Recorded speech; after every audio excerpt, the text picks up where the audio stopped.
के जात बड़ा होले छछूनर आपन में हार होके कितना भी सुनर मर्द के जात बड़ा होले छछूनर आपन में हार होके कितना भी सुनर बाकी दूसरा के कोठी में हरवे करी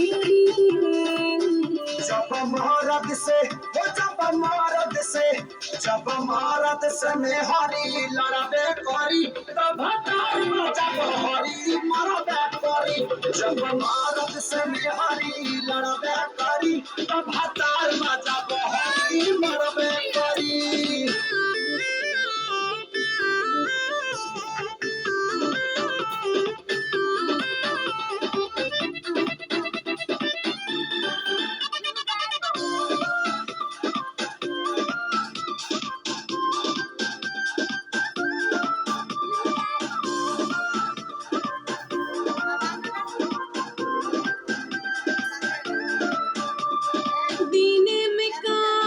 रात में आराम करबो तो काहे ना लड़ब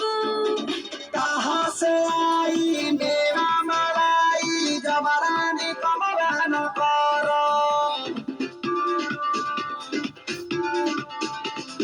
मेवा मलाई रुपया ना चाही बस चाही हमरा के प्यार हो प्यार से गोरी पिटवान भारी जबले न मिली आहार हो ऐसन बतिया से केहू भी जरबे करी जब मरद से मेहरी लड़बे करी तब जब हरी मरबे करी जब मरद से मेहरी लड़बे करी तब